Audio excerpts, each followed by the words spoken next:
നമ്മളിപ്പോൾ പറഞ്ഞുകൊണ്ടിരുന്നത് ക്ലമേഡിയയാണ്. റെക്കോർഡിങ്സ് ഓണാക്കാൻ മറന്നുപോയി. ക്ലമേഡിയ എന്ന് പറയുന്നത് ഒബ്ലിഗേറ്റ് ഇൻട്രാസെല്ലുലാർ ബാക്ടീരിയ ആണ്. ഒരു ഗ്രൂപ്പ് ഓഫ് ഡിസീസ് സ്പ്രെഡ് ചെയ്യുന്നുണ്ട്.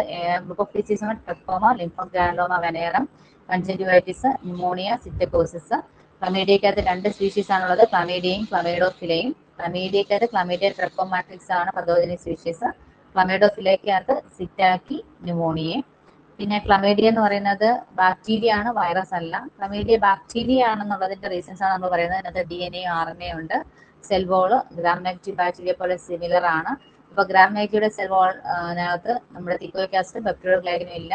ഔട്ടർ മെമ്പറൈൻ പ്രോട്ടീൻസും ലിപ്പോപോളിസാക്കറൈഡ്സും ആണ് ഉള്ളത്. പിന്നെ മൾട്ടിപ്ലിക്കേഷൻ നടക്കുന്നത് ബൈനറി ഫിഷൻ വഴിയാണ്. പിന്നെ ഇതിനകത്ത് പ്രോക്യാരിയോട്ടിക് 70S റൈബോസോംസ് കാണാൻ പറ്റും. കണ്ടെയ്ൻ പ്രോക്യാരിയോട്ടിക്, ഇത് നമ്മുടെ ഇതിനുള്ളതാണ് കേട്ടോ. Prokaryotic 70S ribosome. പിന്നെ പറയാനുള്ളത്, ഇതിന് കേപ്പബിൾ ഓഫ് സിന്തസൈസിങ്, എല്ലാം സിന്തസൈസ് ചെയ്യാനുള്ള എബിലിറ്റി ഉണ്ട്. Capable of synthesizing on nucleic acids. Nucleic acid സ്വന്തമായിട്ട് സിന്തസൈസ് ചെയ്യാനുള്ള കപ്പാസിറ്റി ഉണ്ട്. ലിപ്പിഡ് സിന്തസൈസ് ചെയ്യാനുള്ള കപ്പാസിറ്റി ഉണ്ട്. പ്രോട്ടീൻ സിന്തസൈസ് ചെയ്യാനുള്ള കപ്പാസിറ്റി ഉണ്ട്. ആർക്ക്? ക്ലമേഡിയയ്ക്ക്. പിന്നെ ഇതിന്റെ വേറൊരു പ്രത്യേകത, susceptible to wide range of antibacterial agents. അതുകൊണ്ടാണ് ഇതിനെ ബാക്ടീരിയ നമ്മൾ പറയാൻ കാരണം. ആന്റിവൈറൽ ഏജന്റിനോട് ഇതിനെ കില്ല് ചെയ്യാൻ പറ്റില്ല. Susceptible to wide range of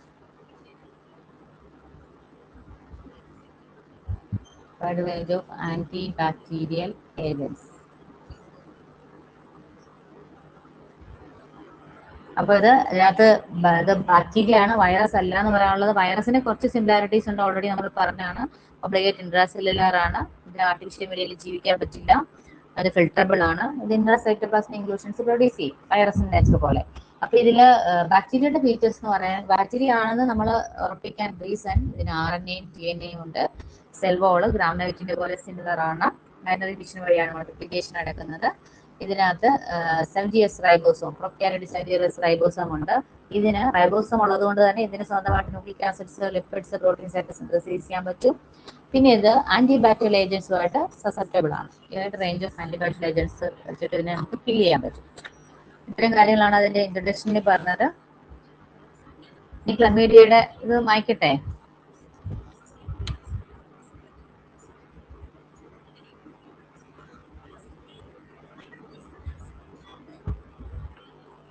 എഴുതി കഴിഞ്ഞോ? 4th പോയിന്റ് തന്നെ സസെപ്റ്റബിൾ ആണ്. റെസിസ്റ്റന്റ് ആണെന്ന് പറഞ്ഞാൽ എന്താണ്? നമ്മൾ ആന്റിബയോട്ടിക് ഏജന്റ് കൊടുത്താലും അത് കിൽ ചെയ്യത്തില്ല. സസെപ്റ്റബിൾ ആണെന്ന് അത് സെൻസിറ്റീവ് ആണ്. അപ്പോൾ സസെപ്റ്റബിൾ ടു വൈഡ് എസ് ആണ്. Susceptible to wide. ഈ പേന ഇതിന്റെ നിബൊന്ന് മാറ്റി. ഇന്നലെയൊക്കെ എനിക്ക് നന്നായിട്ട് എഴുതാൻ പറ്റും, ഇന്നൊക്കെ എഴുതാൻ പറ്റുന്നില്ല. Susceptible to wide range of antibacterial agents. ഈ പ്രോട്ടീൻസ് ഇതിന്റെ മുകളിലത്തെയാണ് ആന്റിബാക്ടീരിയൽ ഏജൻസ്. SUSCEPTIDLE susceptible.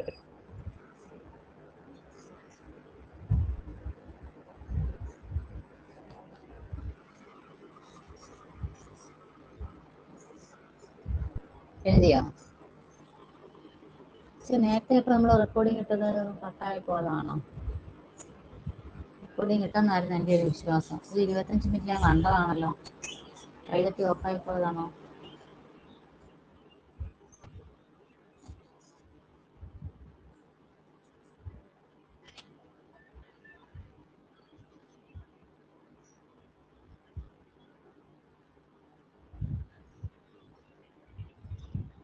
നേരത്തെ റെക്കോർഡിങ്സ് ഓൺ ആയി കിടന്നിട്ട് നിങ്ങൾ കണ്ടില്ലായിരുന്നോ?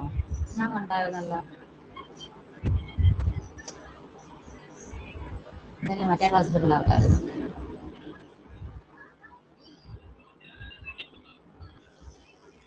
ഓക്കെ, ഇനി ഇതിന്റെ ലൈഫ് സൈക്കിൾ ഞാൻ മൊത്തത്തിൽ ഇന്ന് പറയുന്നില്ല. അതിന്റെ ഒരു കുറച്ച് കാര്യങ്ങൾ പറയാം. ലൈഫ് സൈക്കിൾ പഠിക്കേണ്ട കുറച്ച് കാര്യങ്ങളുണ്ട്. ഈ ക്ലമീഡിയയുടെ 2 ഡിസ്റ്റിങ്, അത് സ്റ്റേറ്റ്മെന്റ് വൈസിന് ചോദിച്ചിട്ടുള്ളതാണ്, അതുകൊണ്ടാണ് അത് പറയാന്ന് വെച്ചത്. Chlamydia exist in 2 morphological forms. Exist in 2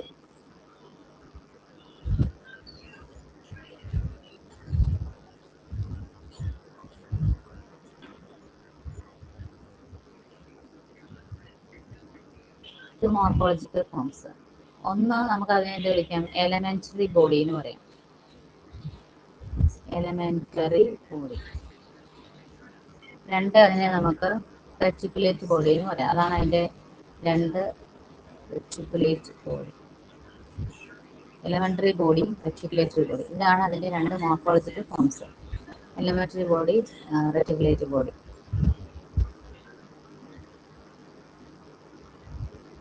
ഇനി നമുക്ക് ഈ രണ്ടിന്റെയും ഫീച്ചേഴ്സ് ആണ് പഠിക്കേണ്ടത്.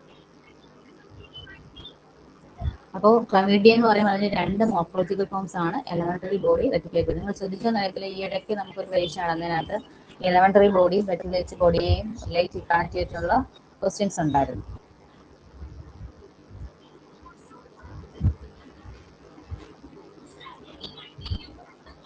Morphological forms, elementary body and, പിന്നെ നമുക്ക് അതിനെ ഓരോന്നിനും ഡിഫറൻഷിയേറ്റ് ചെയ്ത് പഠിക്കാം.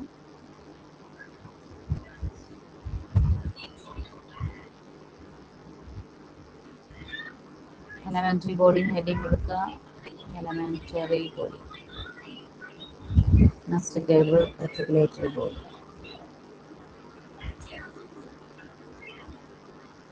റെറ്റിക്കുലേറ്ററി ഇല്ല, റെറ്റിക്കുലേറ്റ് ആണ്.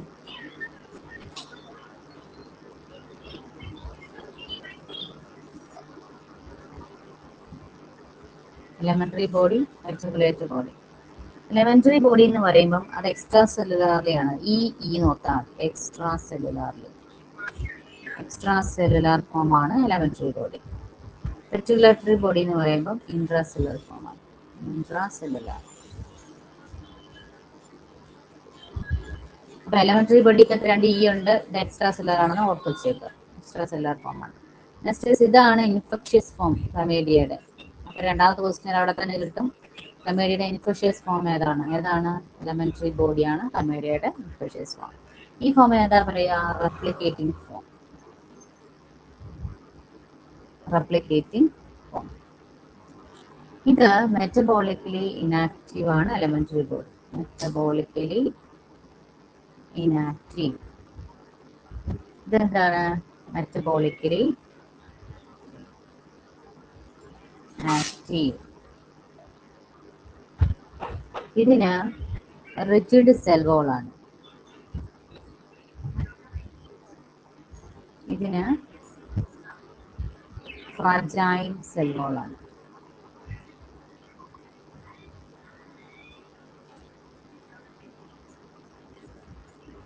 സ്മോൾ സൈസ് ആണ് എലമെന്ററി ബോഡി, ലാർജ് സൈസ് ആണ് റെറ്റിക്കുലേറ്ററി ബോഡി.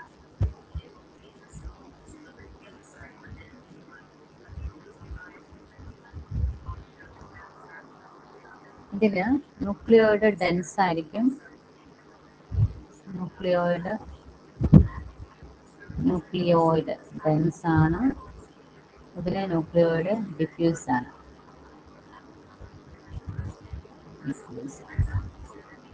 ഒരു പോയിന്റ് കൂടെ ഉണ്ട്. ഇതിൽ DNA ആൻഡ് RNA സെയിം ആയിരിക്കും. DNA and RNA content same.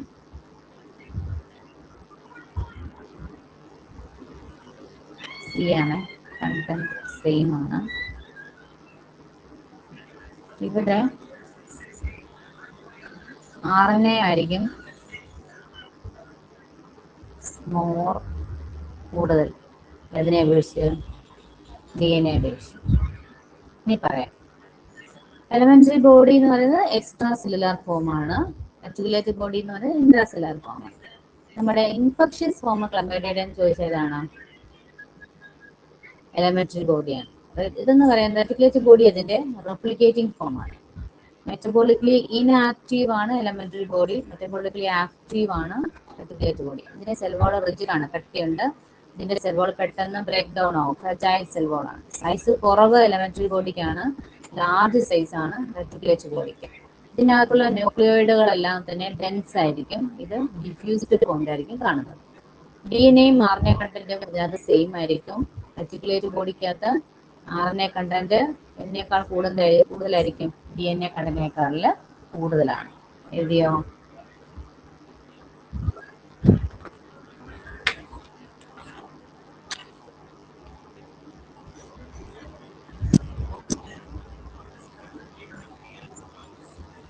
ഇപ്പം രാജേഷിന്റെ മൈക്കിന് ചെറിയൊരു അനക്കമൊക്കെ വെച്ചിട്ടുണ്ട്, പക്ഷെ ഒന്നും കേൾക്കത്തില്ല. ഓക്കെ,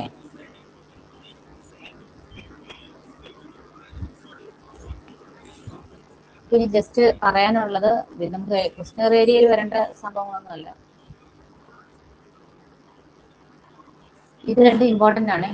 ഇത് ഏതാണ് റെപ്ലിക്കേറ്റീവ് ഫോം, ഏതാണ് ഇൻഫെക്ഷ്യസ് ഫോം, അതിന്റെ ക്വസ്റ്റ്യൻ നമ്മൾ ക്ലമേഡി കഴിയുമ്പം ഡിസ്കസ് ചെയ്യുമ്പോൾ നിങ്ങൾക്ക് മനസ്സിലാവും.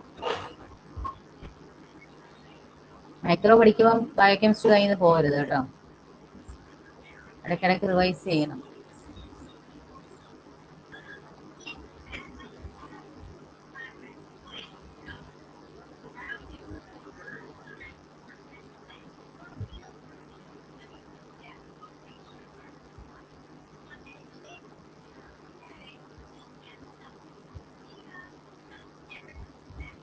ഓക്കെ, ഇനി ഇതിന്റെ ഒരു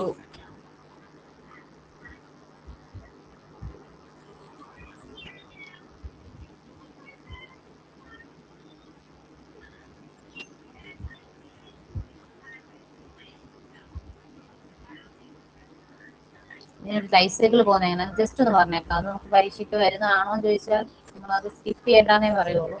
എങ്ങനെ കടന്നു പോകുന്നു, ഞാൻ അതിന്റെ ഇൻഫെക്ഷൻ ഒന്നും ഇന്ന് കടക്കുന്നില്ല, ജസ്റ്റ് അതിന് പറയാം. ആദ്യം അറ്റാച്ച്മെന്റ് നമ്മൾ പറഞ്ഞു, കുറച്ച് വൈറൽ നേച്ചുള്ള ഇൻട്രാസെല്ലുലാറിലെയാണ്. അപ്പൊ എങ്ങനെയാ കടന്നു പോകുന്നത് വെച്ചാൽ ഏത് ബോഡി ആയിരിക്കും ഇൻഫെക്ഷ്യസ് ഫോം? ഇപ്പൊ ഞാൻ പറഞ്ഞല്ലോ, ഏത് ഫോമാണ് ഇൻഫെക്ഷ്യസ്? സാബോസ് പറഞ്ഞു, ഏത് ഫോമാണ് ഇൻഫെക്ഷ്യസ് ഫോം?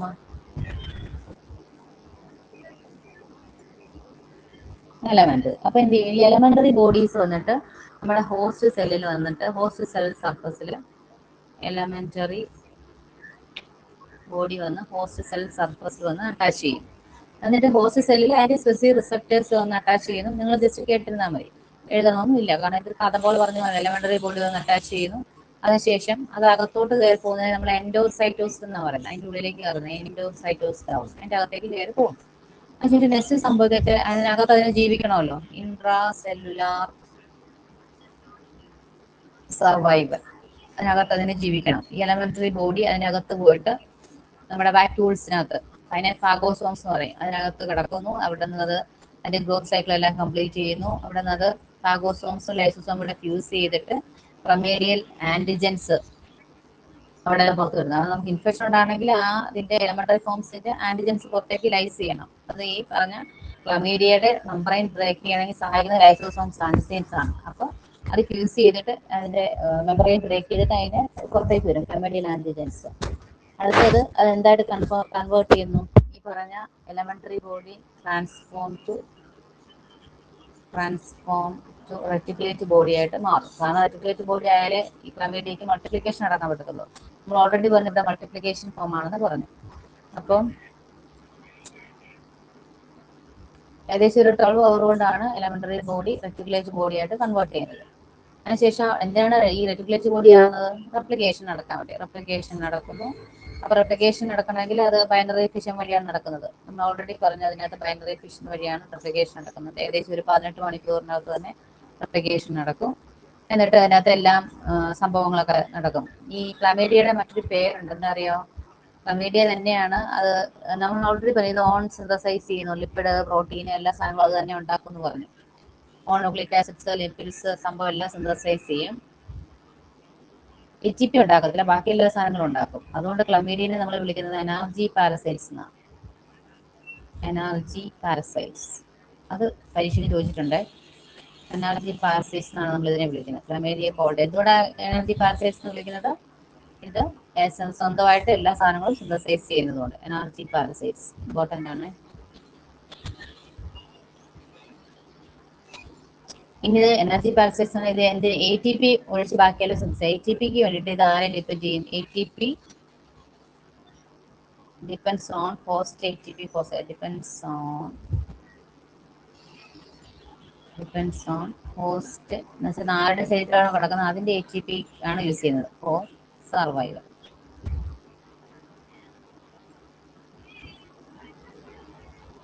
ഓക്കെ, പിന്നെ ഇത് പയ്യെ അവിടെ ഇരുന്ന് വളർന്ന് മൾട്ടിപ്ലിക്കേഷൻ ചെയ്ത് ഒരു വാക്യൂൾസിനകത്താണ് ഇതിരിക്കുന്നത്. അതവിടെ അതിന്റെ സൈസ് എല്ലാം കൂടിയിട്ട് ഇൻക്ലൂഷൻ ബോഡീസ് ഉണ്ടാവും.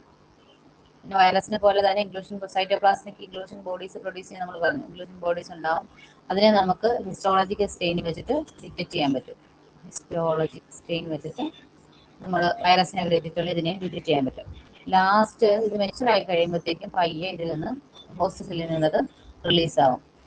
ഒരു മെച്ചുവർ ഇൻക്ലൂഷൻ ബോഡി എന്ന് പറയുമ്പോൾ അതിനകത്ത് ഏകദേശം ഒരു മെച്ചുവർ ഇൻക്ലൂഷൻ ബോഡിക്കകത്ത് MATURE മെച്ചുവർ ഇൻക്ലൂഷൻ ബോഡിക്കകത്ത് ഏകദേശം ഒരു 100 to 500 500 എലമെന്ററി ബോഡീസ് ഉണ്ടായിരിക്കും. എന്ന് വെച്ചാൽ എലമെന്ററി ബോഡിയാണ് ഇൻഫെക്ഷ്യസ് ഫോം. ഒരു മെച്ചുവർ ഇൻക്ലൂഷൻ ബോഡി ഉണ്ടായിക്കഴിഞ്ഞാൽ അത് റിലീസ് ആവുന്നത് ഏകദേശം 48 hours കഴിയുമ്പോഴത്തേക്കും ഒരു ഇൻക്ലൂഷൻ ബോഡിക്കകത്ത് തന്നെ 100 തൊട്ട് 500 വരെ എലമെന്ററി ബോഡീസ് ഉണ്ടാവും. അത്രയും പുറത്തു വന്നു കഴിഞ്ഞാൽ വീണ്ടും അത് എന്ത് ചെയ്യുന്നുണ്ട്, ഇൻഫെക്ഷൻ ഉണ്ടാക്കാൻ കേപ്പബിലിറ്റി ഉള്ള സാധനങ്ങളാണ്. അപ്പൊ ഇതാണ് ഇതിന്റെ ആ ഒരു ലൈഫ് സൈക്കിൾ എന്ന് പറയുന്നത്. അതൊരു ഹോസ്റ്റിനെ അറ്റാച്ച് ചെയ്യുന്നു, അതിനകത്തേക്ക് കടക്കുന്നു, അതിൽ നിന്ന് പയ്യെ അവിടെ സർവൈവ് ചെയ്തിട്ട് അതിന്റെ റെറ്റിക്കുലേറ്റ് ഫോമിലേക്ക് മാറുന്നു. അവിടെ റെപ്ലിക്കേഷൻ നടക്കുന്നു പാരന്റിഫിക്കേഷൻ വഴി. അത് സ്വന്തമായിട്ട് ബാക്കിയെല്ലാ സാധനം ഉണ്ടാക്കുന്നത് തന്നെ എനർജി പാരസൈറ്റ് പക്ഷേ ATP മാത്രം ഉണ്ടാക്കാൻ പറ്റില്ല. കാരണം ഇലക്ട്രോൺ ട്രാൻസ്പോർട്ട് ചെയ്യാൻ എൻസൈമുകൾ ആബ്സെന്റ് ആണ്. അതുകൊണ്ട് ഹോസ്റ്റിനെ ഡിപ്പെൻഡ് ചെയ്ത് ഹോസ്റ്റ് ATP ആണ് യൂസ് ചെയ്യുന്നത് സർവൈവ് ചെയ്യാൻ വേണ്ടി. അത് അവിടെ നിന്ന് വളർന്ന വാക്യൂൾസ് വലിയ സൈസ് ഒക്കെ കൂടി സൈറ്റോപ്ലാസ്മിക് ഇൻക്ലൂഷൻ ബോഡീസ് പ്രൊഡ്യൂസ് ചെയ്യും. ആ ഇൻക്ലൂഷൻ ബോഡിക്കകത്തുനിന്ന് ഒരു 48 hours കഴിയുമ്പോഴത്തേക്കും അതിനെ നമുക്ക് ഡിറ്റക്ട് ചെയ്യാൻ പറ്റും. ഈ ഇൻക്ലൂഷൻ ബോഡീസിനെ ഹിസ്റ്റോളജിക് സൈൻ വെച്ചിട്ട് സ്റ്റെയിൻ വെച്ചിട്ട്. പിന്നെ അത് മെച്ചർ ആയി കഴിയുമ്പോഴത്തേക്കും അത് റിലീസ് ചെയ്യുന്നത് ഏകദേശം ഒരു 100 തൊട്ട് 500 വരെ എന്തിനെ എലമെന്ററി ബോഡീസിനെ അത് റിലീസ് ചെയ്യും. അതിനുള്ള കേപ്പബിലിറ്റി അതിന് ഉണ്ട്. അതാണ് അതിന്റെ ഒരു ലൈഫ് സൈക്കിൾ എന്ന് പറയുന്നത്. ഇത് ജസ്റ്റ് ഇതിനകത്ത് പരീക്ഷയ്ക്കുള്ള ഒരു ക്വസ്റ്റ്യൻ എന്ന് പറഞ്ഞാൽ ഈ ഒറ്റ സാധനം എനിക്ക് തോന്നുള്ളൂ, എലമെന്ററി പാരസൈറ്റ് എനർജി പാരസൈറ്റ്സ് എന്ന സംഭവം. ബാക്കിയൊക്കെ നിങ്ങളൊരു കഥ പോലെ ഓർത്തിരിക്കുക. ഞാൻ മാറ്റട്ടെ.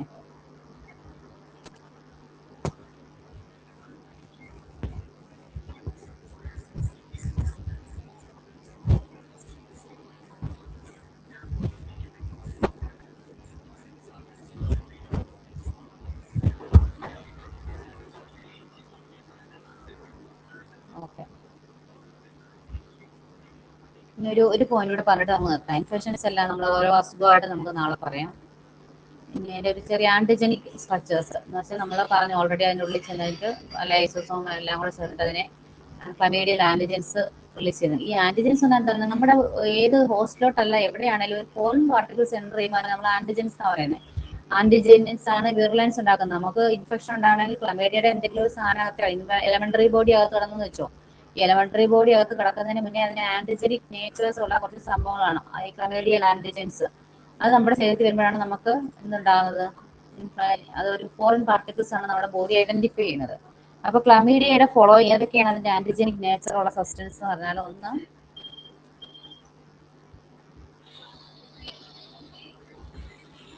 Antigenic structure.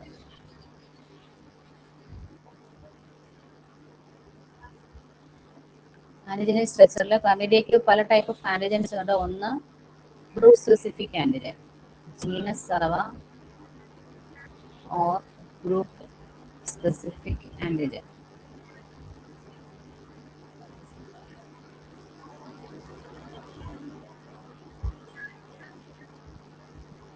അതില് chlamydial lipopolysaccharides group specific. Chlamydial lipopolysaccharides genus specific.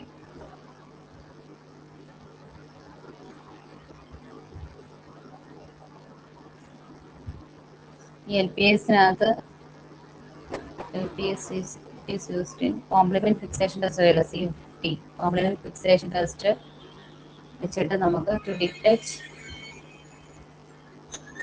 this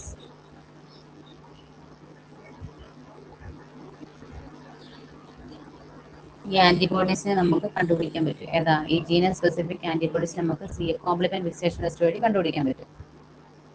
ഇതിനകത്തൊരു ഇമ്പോർട്ടന്റ് ആന്റിജൻ ഉണ്ട്, അതിന്റെ പേരാണ്, അത് എഴുതി വെച്ചോണേ, 3-deoxy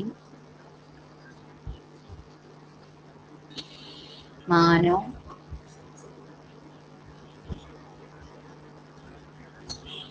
ഒക്യുലോ സോണിക് ആസിഡ്. അപ്പൊ ഇതിൽ ലിപ്പോപോളിസാക്കറൈഡ് ആണ് ജീനസ് സ്പെസിഫിക് ആന്റിജൻ. അതിനെ കോംപ്ലിമെന്റ് ഫിക്സേഷൻ ടെസ്റ്റ് വഴി നമുക്ക് കണ്ടുപിടിക്കാൻ പറ്റും ഇതിന്റെ കറസ്പോണ്ടിങ് ആന്റിബോഡീസിനെ. പിന്നെ ഇതിനകത്തുള്ള ക്ലമേഡിയയുടെ ഒരു സ്പെസിഫിക് ആന്റിജൻ ആണ് 3-ഡിയോക്സിമാനോ ഒക്ടുലോസോണിക് ആസിഡ്. 3-ഡിയോക്സിമാനോ ഒക്ടുലോസോണിക് SO ആണ്, ഒക്ടുലോസോണിക് ആസിഡ്. അതുകൂടെ എഴുതി വെച്ചോണേ, അത് ഇമ്പോർട്ടന്റ് ആണ്. ഈ ലിപ്പോപോളിസാക്കറൈഡ് ആന്റിജൻ ആണ് ഏറ്റവും കൂടുതൽ പതോജനസിസ് ഉണ്ടാക്കുന്ന ആന്റിജൻസ്.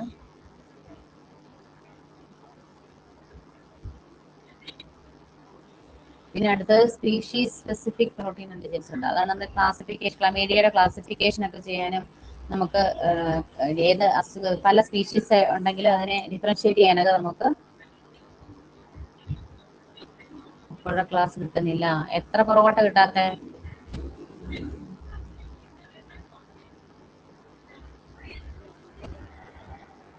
ഏതെങ്കിലും എത്ര ദിവസമായി കിട്ടാതായിട്ട് എന്തൊക്കെ കിട്ടുന്നത്? എനിക്കൊന്ന് ക്ലാസ് കഴിയുമ്പോൾ മെസ്സേജ് ഇടുന്നേ, ഞാൻ പറയാം. ഒന്നും കിട്ടുന്നില്ല, നമുക്ക് നോക്കാം. Species specific antigen. Species specific ആന്റിജനിൽ ഇത് ഈ സ്പീഷീസ് സ്പെസിഫിക് ആന്റിജൻ വെച്ചിട്ടാണ് നമ്മൾ ക്ലമീഡിയനെ ഡിഫറെന്റ് സ്പീഷീസ് ആയിട്ട് ക്ലാസിഫൈ ചെയ്യുന്നത്. Classify different species. പിന്നെ ഉള്ളത്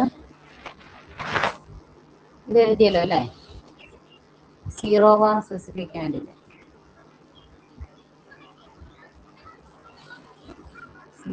VAR ആണ് സീറോവാർ സ്പെസിഫിക് ആന്റിജൻ. സീറോവാർ സ്പെസിഫിക് ആന്റിജനകത്ത് വരുന്ന ഇമ്പോർട്ടന്റ് ആന്റിജൻ എന്ന് പറയുന്നത് ഔട്ടർ മെമ്പറിൻ, MOMP എന്ന് വെച്ചാൽ MOMP ആന്റിജൻ എന്ന് വെച്ചാൽ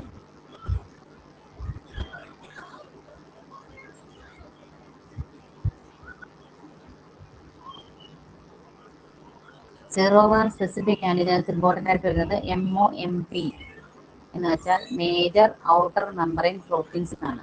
മേജർ ഔട്ടർ മെമ്പറൈൻ പ്രോട്ടീൻസ്. ഇത് ഒരു എന്ത് ആന്റിജൻ ആണ്? സീറോവാർ സ്പെസിഫിക് ആന്റിജൻസ് ആണ്. അതിനകത്ത് വരുന്നത് ഇതിന് ഏത് ജീനിലാണ് ഇത് എൻകോഡ് ചെയ്തിരിക്കുന്നത് വെച്ചാൽ encoded by outer membrane protein OMP ജീനിലാണ് ഇത് കോഡ് ചെയ്തിരിക്കുന്നത്. എന്തിനാ യൂസ് ചെയ്യുന്നത് വെച്ചാൽ used in micro immunofluorescence test to detect serovar specific antibodies.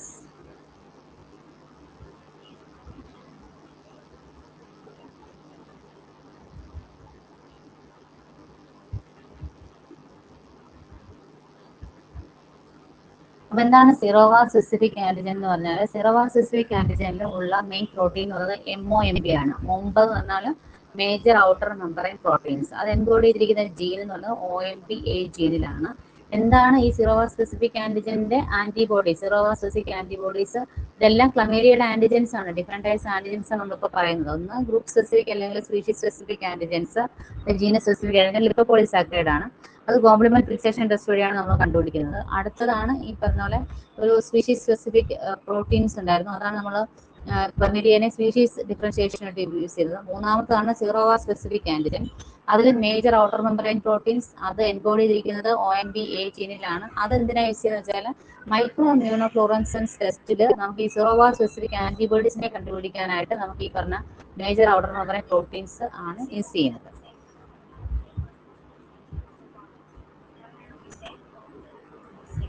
Okay, ഇത്രയാണ് അതിന്റെ ആന്റിജൻസിനെ കുറിച്ച് പറയാനുള്ളത്. എഴുതിയോ? ഇനി അടുത്ത ക്ലാസ്സിൽ നമുക്ക് അതിന്റെ ക്ലമീഡിയ ട്രക്കോമാറ്റിക്സ് അങ്ങനെ ഓരോന്നുണ്ട്. അതിന്റെ ഓരോന്നിന്റെ ഡിസീസിനെ കുറിച്ചും അതിന്റെ എല്ലാം മീഡിയാസ്, ലാബ് ഡയഗ്നോസിസ് അങ്ങനത്തെ കാര്യങ്ങളൊക്കെ പറയാം. എന്തായാലും ഒരു 3-4 ക്ലാസ് കൊണ്ടേ ഇത് തീരത്തുള്ളൂ.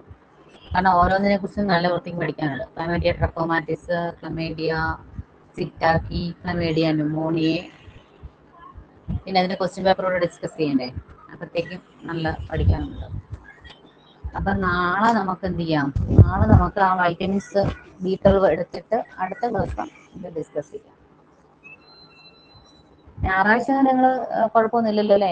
എനിക്ക് സമയം കിട്ടുമ്പോൾ പോകാൻ, ഇടയ്ക്ക് ഏതെങ്കിലും ദിവസം ക്ലാസ്സിലാതെ പോയാലും ബാക്കി ക്ലാസ് കയറാമല്ലോ. നമുക്കങ്ങനെ ഞായർ എന്നൊരു എന്തെങ്കിലും പ്രോഗ്രാം ഒന്നും ഇല്ലെങ്കിൽ ഞാൻ വരാം, എനിക്ക് വേറെ കുഴപ്പമൊന്നുമില്ല. ഓക്കെ ആണോ? എഴുതിയോ?